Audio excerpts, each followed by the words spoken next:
श्री गणेशाय नमः। नमस्कार दोस्तों, अर्चना भक्ति में आपका स्वागत है। दोस्तों, आज हम राधा अष्टमी की व्रत कथा को कहेंगे।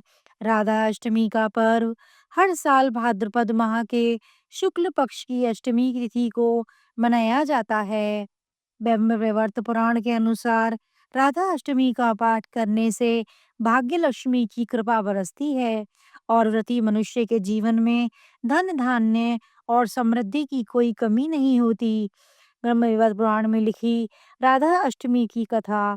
ब्रह्मवैवर्त पुराण के अनुसार श्री कृष्ण भक्ति के अवतार देवर्षि नारद ने एक बार भगवान सदाशिव के श्री चरणों में प्रणाम करके पूछा, हे महाभाग, मैं आपका दास हूँ।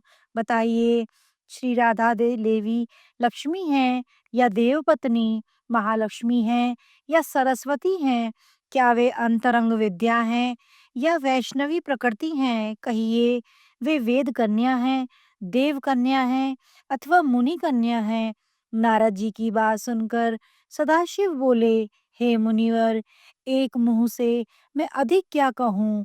मैं तो श्री राधा के रूप, लावण्य और गुण आदि का वर्णन करने में अपने को असमर्थ पाता हूँ।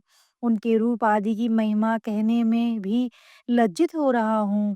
तीनों लोकों में कोई भी ऐसा समर्थ नहीं है जो उनके रूप आदि का वर्णन करके पार पा सके। उनकी रूप माधुरी जगत को मोहने वाले श्री कृष्ण को भी मोहित करने वाली है। यदि अनंत मुख से चाहूं तो भी मैं उनका वर्णन करने में समर्थ नहीं हूँ। नारद जी बोले, हे प्रभु, श्री राधिका जी का जन्म का महात्म्य सब प्रकार से श्रेष्ठ है। हे भक्त वत्सल्य, उसको मैं सुनना चाहता हूँ।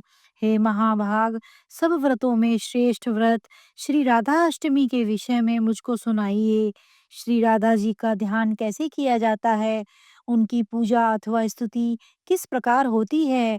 यह सब मुझसे कहिए। हे सदाशिव, उनकी चर्या, पूजा विधान अथवा अर्चन विशेष सब कुछ मैं सुनना चाहता हूँ। आप बतलाने की कृपा करें। शिव जी बोले, वृषभानुपुरी के राजा वृषभानु महान उदार थे। वे महान कुल में उत्पन्न हुए तथा सब शास्त्रों के ज्ञाता थे। अणिमा महिमा आदि आठों प्रकार की सिद्धियों से युक्त श्रीमान धनी और उदार चेता थे। वे संयमी, कुलीन, सद्विचार से युक्त तथा श्री कृष्ण के आराधक थे। उनकी भार्या श्रीमती श्री कीर्तिदा के वे रूप यौवन से संपन्न थी और महान राजकुल में उत्पन्न हुई थी। महालक्ष्मी के समान भव्य रूप वाली और परम सुंदरी थी। वे सर्व विद्याओं और गुणों से युक्त कृष्ण स्वरूपा तथा महापतिव्रता थी।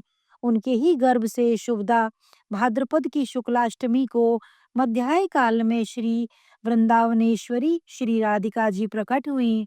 हे महाभाग, अब मुझसे श्री राधा जन्म महोत्सव में जो भजन पूजन अनुष्ठान आदि कर्तव्य हैं उन्हें सुनिए।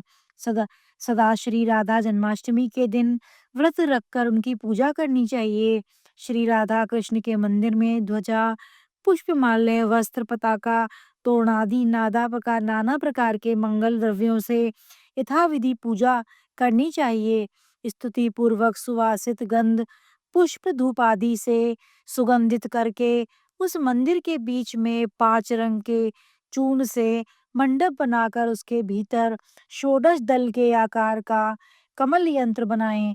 उस कमल के मध्य में दिव्यासन पर श्री राधा कृष्ण की युगल मूर्ति पश्चिमाभिमुख स्थापित करके ध्यान, पाद्य आद्यादि से क्रम पूर्वक भली भांति उपासना करके भक्तों के साथ अपनी शक्ति के अनुसार पूजा की सामग्री लेके भक्ति पूर्वक सदा संयचित होकर उनकी पूजा करें। जय श्री कृष्ण।